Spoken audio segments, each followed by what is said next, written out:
সফরে রাজ্যপাল জগদীপ ধনকর এখন তিনি বাগডোগরায় পৌঁছেছেন, সেই ছবি আপনারা দেখতে পাচ্ছেন। और हर वर्ष इंटरनेशनल योगा डे के लिए मनाया जाता है। प्रजातांत्रिक व्यवस्था में सबसे महत्वपूर्ण है आम नागरिक सुरक्षित रहे। प्रजातांत्रिक व्यवस्था में यदि आम नागरिक के मौलिक अधिकारों पर संकट आता है, वो कुठाराघात होते हैं, तो व्यवस्था, सरकार, पुलिस और प्रशासन का दायित्व है कि उसकी मदद करे, उन अधिकारों का संरक्षण करे। और यदि ऐसा नहीं होता है तो प्रजातंत्र एक तरीके से कलंकित होता है। अपने प्रदेश में 2 मई के पश्चात जो घटनाक्रम है उससे मैं चिंतित हूं, परेशान हूं। दुनिया भर से लोगों ने मेरे को जानकारी दी। स्वयं मैंने नॉर्थ बंगाल में भी आकर, नंदीग्राम में भी जाकर, पश्चिम आसाम में जाकर रणपगली कैंप के अंदर लोगों से चर्चा की। इस प्रकार का घटनाक्रम हमारी व्यवस्था पर प्रश्नवाचक चिन्ह लगाता है। मैं हैरान हूं, मैं परेशान हूं कि 7 सप्ताह होने के बाद भी इतनी भयावह स्थिति को नकारा जा रहा है। ये उचित नहीं है। आजादी के बाद पोस्ट पोल वायलेंस इतना भयानक, इतनी बर्बरता का, इतना आतंकी कभी पहले देखा नहीं गया।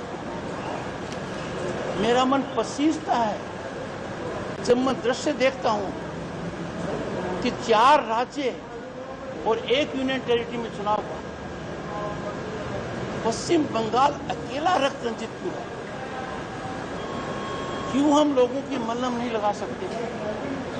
क्यों सरकारी अमले को इतना सजग नहीं कर पा रहे हैं कि वो इस पर अंकुश लगाएं, इस प्रकार की भावनाओं को कुंठित करें? ऐसा न होना सबके लिए चिंता और चिंतन का विषय है। क्यों प्रजातंत्र में सबसे जरूरी है विकास, सबसे जरूरी है जन कल्याण, सबसे जरूरी है आम आदमी के जीवन शैली को सीमित रखना, उसके मन में डर नहीं रहे। आज के हालात ये हैं, इतना डर है कि डर की वजह से डर की चर्चा नहीं कर पा रहे। मैं सरकार से आग्रह करता हूं कि 7 सप्ताह में आपने इस संकट की कोई सुध नहीं ली। मुख्यमंत्री, मंत्री परिषद का कोई सदस्य या अधिकारी उधर नहीं गया है। ये मेरे से ज्यादा मीडिया को जानकारी है। कोई राहत कार्य नहीं हुआ,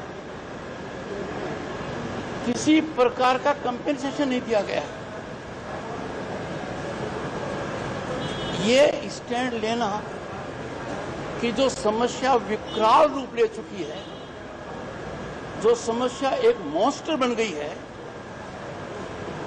जो समस्या मानवीय अधिकारों के लिए सबसे बड़ी चुनौती बन चुकी है, जिसका असर बच्चों पर, माताओं बहनों पर, शेड्यूल कास्ट पर, शेड्यूल ट्राइब पर, सामान्य आदमी पर, उसके जीवन शैली पर, उसके कमाई धंधे पर इतना भयावह रूप से पड़ रहा है। आंख सरकार कैसे मूंद सकती है? ऐसा आचरण प्रजातांत्रिक व्यवस्था के अनुकूल नहीं है। इतने जघन्य अपराध